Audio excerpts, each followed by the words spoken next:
Hello. So the plan for today is to do some painting. I am in no way a professional, a semi-professional artist or even an enthusiast. I just like painting. That brings me a lot of joy. And lately I've been feeling a bit uninspired. So now I'm trying to, reignite my passion for creativity and use painting for that particular purpose. I'm gonna take a moment, set up stuff here, and then start chatting. Let's go. I think I'm going to make a bird. That would be interesting.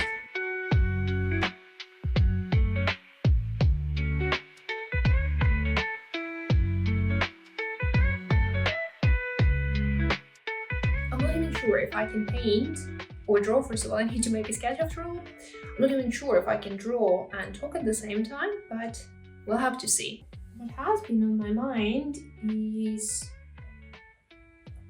content, creativity.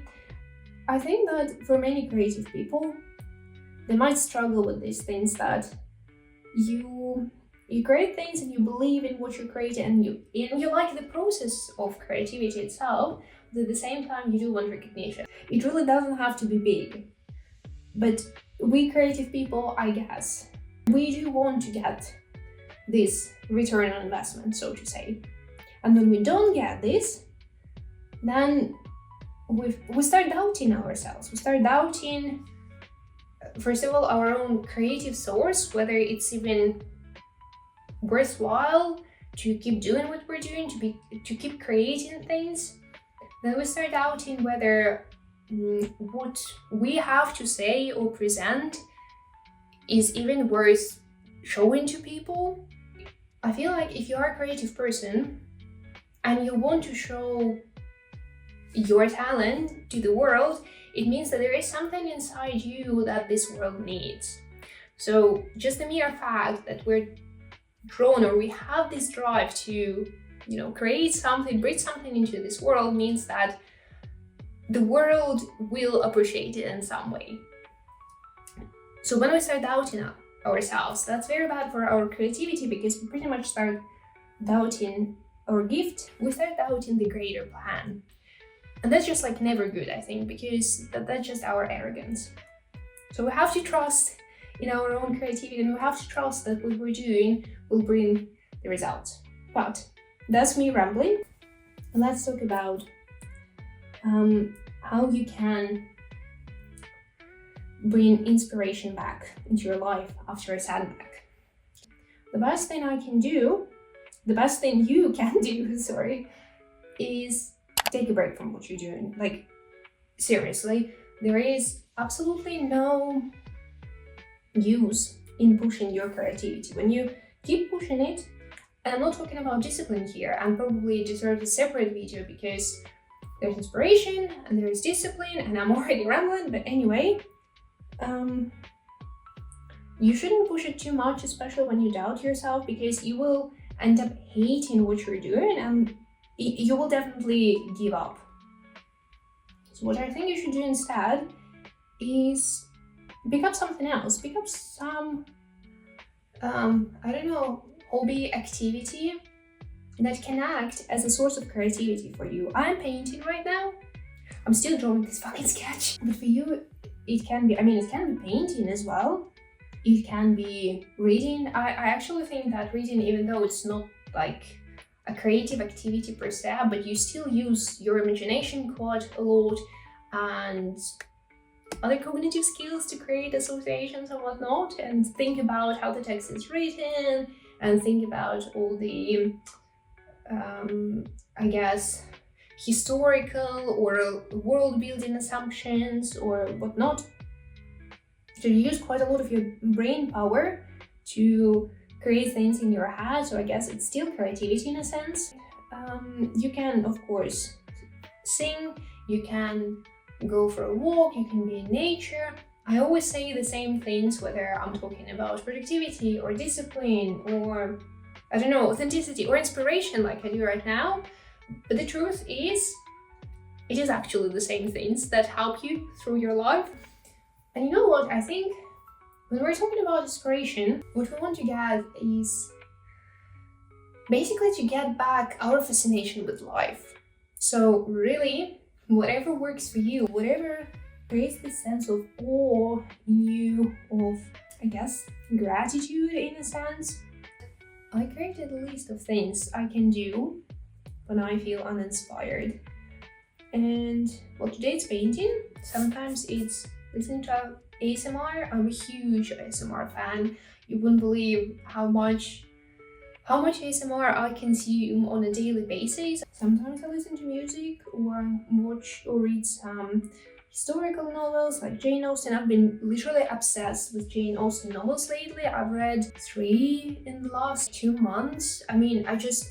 Honestly, I just recently rediscovered my passion for reading again, and I've read, I don't know, like 7 books in the last couple of months. And I actually gave up reading for a while altogether because I was just so tired and so overwhelmed with all the information I had to consume at work. Believe it or not, but I'm finally done with this sketch. It only took me 20 minutes. I guess that's what it is. So now we can move on to painting, and now hopefully I can also talk a little bit more about inspiration and how you can bring it back into your life. So yes, you do not want to push yourself, or more specifically, you do not want to push any creative ideas out of yourself when you feel rejected. What you should do instead is, as we talked about it pretty much, you can get inspired by doing something that brings you inspiration, movies, books, or you can switch your activity to something different. The point here is to express your creativity without imposing any limits on yourself. I read this piece of advice in this famous book, Big Magic.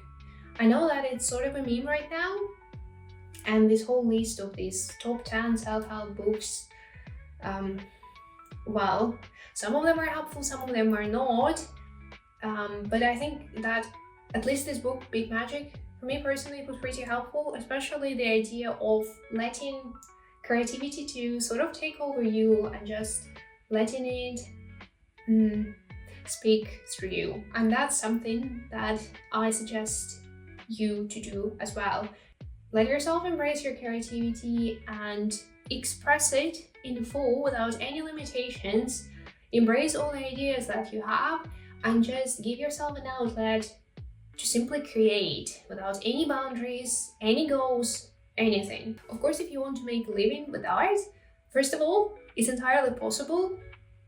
But what I'm saying is that you will have to approach it as a business. And while I think it's great to combine your artistic expression with a business acumen, it's still good to have this outlet for, I guess, this extra creativity that is not bound by any expectations. If you do it right, this exercise, especially if you repeat it on a regular basis, will fuel your artistic career and will help you come up with more ideas for your business model. Another thing you can do, and that's something that helps me, is learning.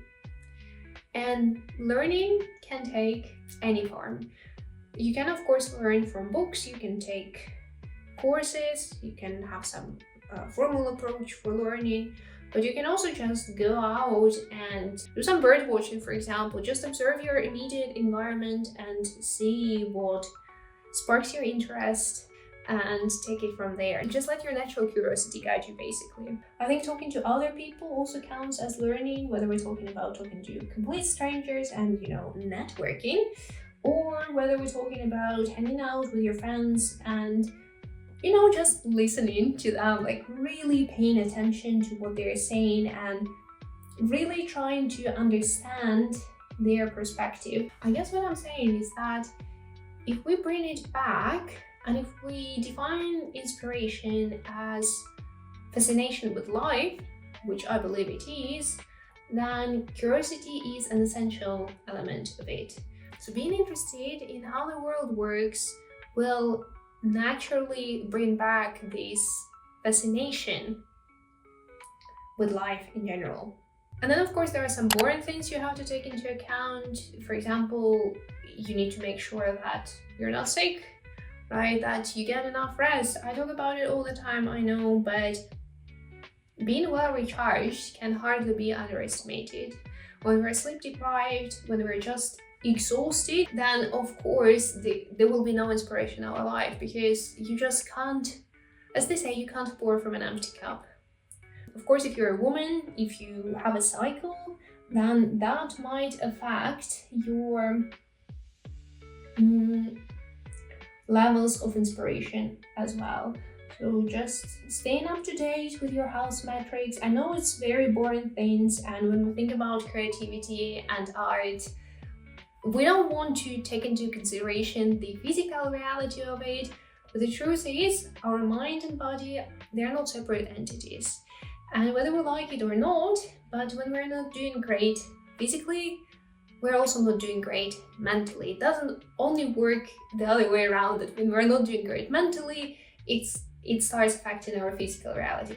But it's also true that if we're not eating properly, if we're not moving our body, if we're not resting properly, we cannot create properly either. I'm finishing now the first layer.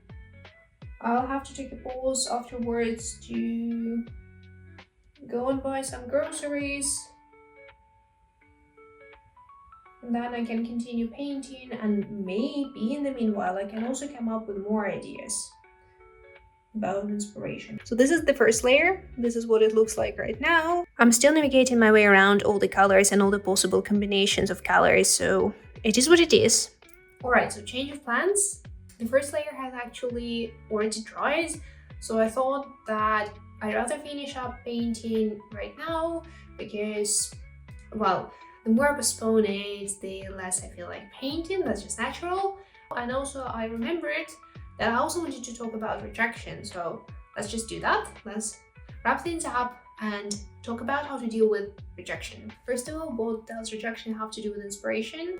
Rejection definitely plays a huge role in how confident we are in what we're doing, how much we believe in ourselves, and by extension that affects our creativity and how many more new ideas we can come up with. When we have a constant feedback loop, when we constantly get this energetic return on investment, and once again, there is nothing wrong with that. I'm definitely not going to tell you that you should stop caring so much about what other people think about you. Of course, it's good to be confident in yourself and your own journey, but there are days when we just cannot do that. And after all, we are social creatures. If we never cared about what other people think of us or our ideas, the society would have not gone as far as it did. So, feeling upset about not getting the response that you wanted is totally normal. So how do we deal with rejection? First of all, we're not pushing it away, right? We do not want to ignore our feelings. We want to accept them for what they are. And I'm reading this book right now about happy and not so happy hormones in our brain. And the key thesis there is that the more you chase happy hormones and the more you push away basically cortisol or unhappy hormones, the more reverse dynamic you'll end up getting. Another thing that might also sound a bit counterintuitive, but I would recommend you get rejected often in order not to feel the sting of it so much. Weirdly enough, the more you fail, the more you're okay with the failure, and the more you can look at it as as some experience you can learn from. Just keep posting your stuff online, keep getting rejected, and in no time you will be okay with rejection. And that is not to say that you will never ever succeed. I hope you will succeed, but the point is that, well, failure is just a part of life, right?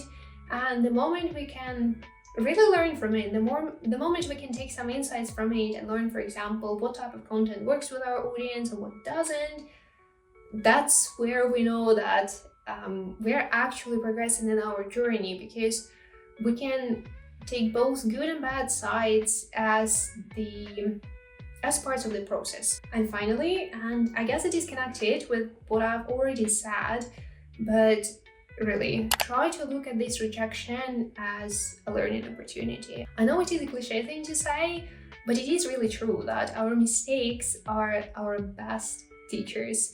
What we can learn from mistakes, information-wise, is not compatible to what we can learn from our achievements. Because when all goes well, when all is great, we never question if our strategy is good, if the format that we're using is good, if we are targeting our audience the right way. Only when we're failing, we start looking into new creative ways, we start exploring new ideas. So the moment you start treating your failures as learning opportunities, you will start progressing in your art, in your career, in whatever it is that you do. And I think this is it. So let me show you how the painting turned out to be. So this is the end result. I know that this is not the best painting there is, and my technique and my choice of colors might need some improvement, but it was a lot of fun and I actually kind of like the result. I hope you enjoyed this video, subscribe to this channel for more similar content, and I will see you next time. Bye bye!